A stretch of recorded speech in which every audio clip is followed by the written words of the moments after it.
सभी पत्रकार बंधुओं को का स्वागत है। आज इस प्रेस वार्ता में हमारे उत्तर पश्चिम जिला के अध्यक्ष विनोद सहरावत जी और पार्टी के हमारे दिल्ली प्रदेश के प्रवक्ता शुभेंदु शेखर अवस्थी जी, उनके साथ दिल्ली नगर निगम में उप महापौर श्री जय भगवान यादव जी और हमारे जिले के कोषाध्यक्ष और 11 वर्ष के कार्यकाल को जो देख रहे हैं प्रवीण बंसल जी। जैसा कि आप सब लोगों को मालूम है, मीडिया चौथा स्तंभ है और मीडिया के द्वारा ही सरकारों की प्रगति या सरकारों के कामकाज की समीक्षा मीडिया बड़े अच्छे तरीके से करता है। जनता तक क्या बात पहुंचानी होती है तो उसको मीडिया अच्छे तरीके से पहुंचाता है। हम सबको मालूम है 2014 में प्रधानमंत्री नरेंद्र मोदी जी बने थे और उसके बाद 11 वर्ष का कार्यकाल प्रधानमंत्री जी की गरीब कल्याण योजनाएं विश्व के दूसरे देशों के अंदर भारत के राजनयिक संबंध हम सब ने देखे हैं। अगर संबंधों की बात करें तो आज अगर रूस और यूक्रेन का अगर झगड़ा समाप्त होता है तो प्रधानमंत्री नरेंद्र मोदी जी के हस्तक्षेप के बाद हमारे देश के सैकड़ों युवा जो डॉक्टर बनने के लिए गए थे उनको निकालने का काम अगर किसी सरकार ने किया, किसी व्यक्ति ने किया तो दमदार व्यक्ति का नाम है नरेंद्र दामोदर दास मोदी। उसी प्रकार से भारत विश्व की 2013 के अंदर जब सरदार मनमोहन सिंह जी की सरकार थी, उस सरकार के अंदर भारत की अर्थव्यवस्था 10वें स्थान पर थी और 2024 के चुनाव से पहले भारत की अर्थव्यवस्था 5वें स्थान पर थी। अगर यह कोई करिश्मा कर सकता है तो भारत के प्रधानमंत्री नरेंद्र मोदी कर सकते हैं। उनकी नीतियां ऐसी थी और मुझे बताते हुए बड़ी खुशी होती है आज भारत की अर्थव्यवस्था 4थे स्थान पर है और जब मोदी जी का यह कार्यकाल तीसरा कार्यकाल अच्छा संपन्न होगा तो भारत की हम तीसरी अर्थव्यवस्था हो जाएंगे। इसको कहते हैं कुशल नेतृत्व। आज मोदी जी 80 करोड़ से ज्यादा लोगों को, गरीब लोगों को मुफ्त में राशन देने का काम करते हैं। आज नरेंद्र मोदी जी आयुष्मान योजना के तहत 5 लाख रुपए का बीमा कवर पूरे देश में वितरित करते हैं। पहले दिल्ली उसमें शामिल नहीं था। दिल्ली की सरकार को प्रधानमंत्री शब्द से परेशानी होती थी तो दिल्ली की जनता ने दिल्ली की सरकार ही बदल दी और केवल एक राज्य पश्चिम बंगाल जो प्रधानमंत्री जी की आयुष्मान योजना को लागू नहीं कर रहा, अब जब चुनाव आएगा सरकार पलटेगी तो प्रधानमंत्री जी की योजना पूरे देश के अंदर 140 करोड़ लोगों को उसका लाभ होगा। मैं धन्यवाद करना चाहता हूं रेखा गुप्ता जी की सरकार का। उन्होंने 5 लाख रुपए जो प्रधानमंत्री जी ने दिए उसके साथ 5 लाख रुपए जोड़कर आयुष्मान योजना के अंदर 10 लाख रुपए का 70 साल के आयु के लोगों का किया है, जिसकी संख्या लगभग 6.5 लाख दिल्ली के वृद्ध जिनको दिक्कत रहती थी उस दिक्कत से वो निकले हैं। बहुत सारे काम मैं आपके सामने बताना चाहूंगा।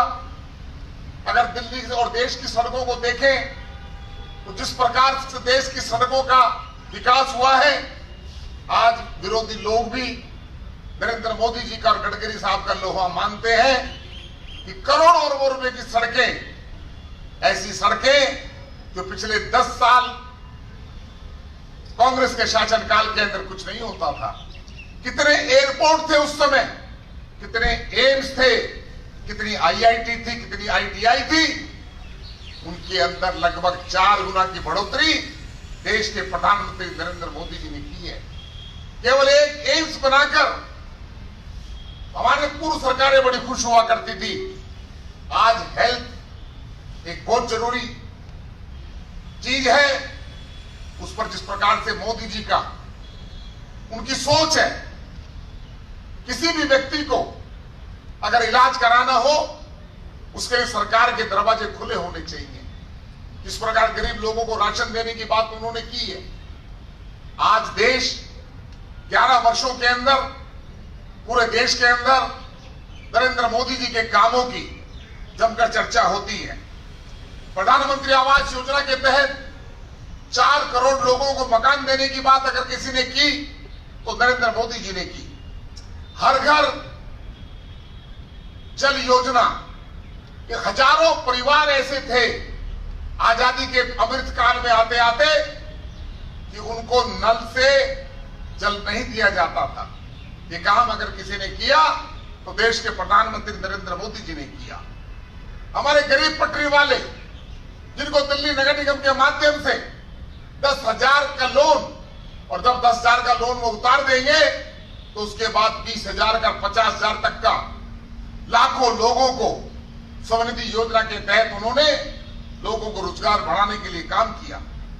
किसानों के लिए क्रेडिट कार्ड की बात की, और क्रेडिट कार्ड जो है आज किसान को 6,000 रुपए महीना उनको आर्थिक सहायता दी जाती है।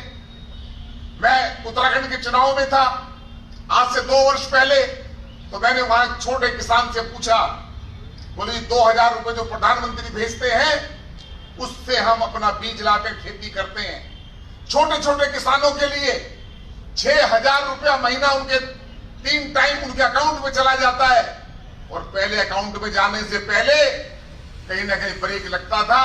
ये बात मैं नहीं कह रहा, कि उसी समय के प्रधानमंत्री राजीव गांधी जी कहते थे। उसी प्रकार से पीएम फसल योजना, मेगा फूड पार्क की योजना, ये सारी की सारी चीजें हर विषय के अंदर। और अगर दिल्ली की बात करें, जब से हमारी सरकार आई है, हमारी सरकार आने के बाद बहुत कम चांस होगा कि दिल्ली की सड़कों पर बसों का पीछे का ढक्कन उठाकर बस खड़ी रहती थी। सारी की सारी बसें जो ओवरेज होने वाली थी रोज बाधा डालती थी। प्रधानमंत्री जी ने इलेक्ट्रिक वाहन दिल्ली में दिए, उन्होंने दिल्ली की सरकार केजरीवाल जी को भी दिए, लेकिन अपना चित्र लगाकर वो क्रेडिट करने का काम करते थे। और आज रेखा गुप्ता जी ने देवी के नाम पर बसें, छोटी बसें दिल्ली के लोगों को दी हैं। ये ठीक है कि महिलाओं की यात्रा मुफ्त होती है, लेकिन महिलाओं की यात्रा तो आपने मुफ्त कर दी, लेकिन मुफ्त के साथ साथ आपने बसों की संख्या नहीं बढ़ाई। बसें कब खराब हो जाती थी ये आपको कोई पूछने वाला नहीं था। मीडिया के लोग जरूर दिखाते थे, ट्रैफिक पुलिस बार बार दिखाती थी, आप इस रूट को यहां से डाइवर्ट हो जाए, नहीं तो ये ट्रैफिक जाम होगा। हमारा काम करने वाली सरकार, प्रधानमंत्री नरेंद्र मोदी जी के नेतृत्व में रेखा गुप्ता जी की सरकार काम करने वाली सरकार बनी है। अपने 100 दिन के अंदर उन्होंने किस प्रकार से दिल्ली के लोगों का मन जीता है, और अगर कोई मन जीतता है तो मन जीतने का एक कारण होता है कि आप काम करके मन जीत सकते हैं। रेखा गुप्ता जी की 100 दिन की सरकार के अंदर अगर मैं एक एक पेज में पलटूंगा आपको नजर आएगा कि किस प्रकार से टीम वर्क के रूप में हमारे 6 के 6 मंत्री काम में लगे हैं, और उनके मंत्री काम तमाम करते थे, लोगों को तंग करने का काम करते थे। उपेक्षित हुई सालों साल यमुना नदी के अंदर हमारे प्रदेश अध्यक्ष वीरेंद्र सचदेवा जी ने यमुना में डुबकी लगाने की चुनौती दी अरविंद केजरीवाल साहब को। केजरीवाल साहब तो आए नहीं, हमारे अध्यक्ष जी ने डुबकी लगा दी। ऐसा जहरीला पानी, हमारे प्रदेश के अध्यक्ष आज भी इतनी बीमारियों से ग्रस्त हो गए, स्किन की प्रॉब्लम, जरा सा कुछ खाते रिएक्शन होता है, और उस पानी के अंदर हमारे जो पूर्वांचल के लोग हैं उनकी डिमांड रहती थी कि हमारी छठ पूजा होनी चाहिए। देश के यशस्वी प्रधानमंत्री ने दिल्ली के चुनाव में कहा था कि दिल्ली मुझे दे दीजिए, मैं दिल्ली को संभालूंगा। जो प्रधानमंत्री जी ने कहा उस काम को पूरा किया। प्रेक्षित यमुना का देखिए, अब यमुना साफ होती नजर आ रही है और यहां पर ये रिवर फ्रंट भी बनेगा और यमुना के माध्यम से लोगों को और सरकार को रेवेन्यू का भी फायदा होगा और पोल्यूशन भी खत्म होगा। पोल्यूशन कई प्रकार का है, एक वाटर का पोल्यूशन जो यमुना के अंदर आता है, एक पोल्यूशन व्हीकल का होता है जिसके लिए इलेक्ट्रिक बसों का प्रबंध दिल्ली की सरकार और प्रधानमंत्री नरेंद्र मोदी जी कर रहे हैं। कामों की बात करें, दिल्ली की दूरदर्शी सोच, पानी के लिए टैंकर माफियाओं का बोलबाला था। अरविंद केजरीवाल जब सत्ता में आए थे तो कहते थे कि शीला दीक्षित को मैं अंदर भेजूंगा। दिल्ली में टैंकर माफियाओं का राज था और उसके बाद खुद टैंकर माफियाओं के सरगना बन गए। हमने सुचारू व्यवस्था की है। प्रत्येक व्यक्ति के पास जिसको नल से जल नहीं जाएगा वहां पर पानी की पहुंचाने का काम टैंकर कर दिए। टैंकरों के ऊपर निगरानी लगा दी है। टैंकर कहां जा रहा है, टैंकर का कमर्शियल उपयोग तो नहीं हो रहा, उसकी मॉनिटरिंग लगातार की जा रही है। इसलिए रेखा जी कहती हैं सपने नहीं, हम हकीकत बुनते हैं। दिल्ली सरकार का उपहार मैंने आपको बता दिया, 10 लाख का उन्होंने उपहार दिया है। वरिष्ठ नागरिकों का सम्मान, जीवन बना आयुष्मान, वैध बंधन योजना लागू, 70+ से आयु के लोग 6.5 लाख लोग उसका फायदा उठाएंगे। और उससे पहले किसी भी सरकार ने दिल्ली में, चाहे कांग्रेस की सरकार हो और चाहे जाने वाली सरकार थी, उन्होंने लोगों के बुजुर्गों के लिए कुछ नहीं किया। आज बड़ा सौभाग्य का दिन है। आज जो मोहल्ला क्लिनिक जहां पर जानवर बैठे होते थे, जहां पर डॉक्टर नहीं होते थे, जो अपने कार्यकर्ताओं के मकानों में बनाए गए थे और वो डॉक्टर नकली बिलिंग करते थे, एक मोबाइल से हजारों हजार जो है लोगों के टेस्ट हो जाते थे, ये सारा का सारा फर्जीवाड़ा पकड़ा गया। इसलिए हमारे देश के प्रधानमंत्री जी ने कहा है कि दिल्ली के अंदर आयुष्मान आरोग्य मंदिर बनाएंगे। आज 33 आरोग्य मंदिर के अंदर उनका उद्घाटन हुआ है, हमारे मुख्यमंत्री जी ने किया है। मेरी लोकसभा क्षेत्र नरेला के अंदर एक आरोग्य मंदिर उस क्षेत्र में बना है जहां पर बहुत गरीब लोग रहते हैं। उस हॉल में जब मैं पहुंचा तो उन्होंने कहा कि यहां पर प्रसूति गृह होता था, केवल जच्चा बच्चा की जांच होती थी। आज वहां पर एक फीमेल डॉक्टर, एक मेल डॉक्टर बैठेगा। अब जच्चा बच्चा की भी जांच होगी और लोगों के वहां टेस्ट भी होंगे। अगर गंभीर टेस्ट होंगे तो दिल्ली की सरकार उनको टेस्टों को कराएगी। आज ऐसे 33 की हैं। इसी प्रकार से 17 जो हमारी सस्ती दवाइयां जो प्रधानमंत्री के द्वारा उनके नाम से जानी जाती है, जन औषधि 17 उनका भी सेंटर का आज हमने खोला है। ये लोगों को इससे राहत मिलने का काम करेगा। दिल्ली की महिलाओं के लिए हमने वायदा किया था। केजरीवाल साहब तो जाते जाते पेंशन देकर नहीं गए। हजारों लोग पेंशन के लिए चुनाव में तड़प रहे थे। हमने तय किया था कि 500 रुपए 2000 से 2500 करेंगे और 2500 3000 70 साल के ऊपर वालों के करेंगे। हमारी सरकार उस पर वचनबद्ध है।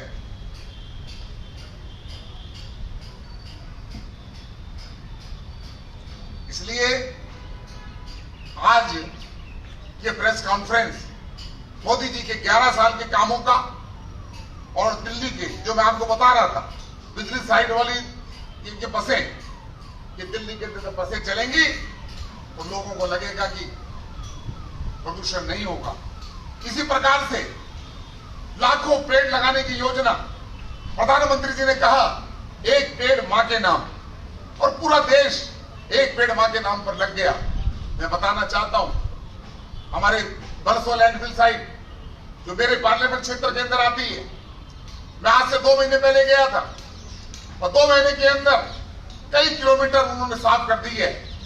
हमारा वायदा है, जो वायदा हमने किया था आने वाले 3 साल के अंदर हमारी दिल्ली की सारी भी जहां पर, मैं तो मेरे पार्लियामेंट क्षेत्र की अगर बात करूं तो भलसवा में 1 साल में आपको वहां पर बड़ा पार्क बनता हुआ नजर आएगा, जहां पर वर्षों से पहाड़ बने हुए थे। तो याद है जब दिल्ली में कॉर्पोरेशन के अंदर केजरीवाल साहब आए थे तो उन्होंने कहा था कि पहाड़ मैं खत्म कर सकता हूं। वो पहाड़ उनके बस की बात नहीं है। ये काम दिल्ली का जो है, जो हमने वायदे किए हैं, इन वायदों को पूरा अमली जामा पहनाने का काम रेखा गुप्ता जी की सरकार कर रही है। और हम 3 वर्ष के अंदर हम दिल्ली को पेरिस और लंदन तो नहीं बना सकते जैसा केजरीवाल साहब ने कहा था, लेकिन हमने कह दिया है।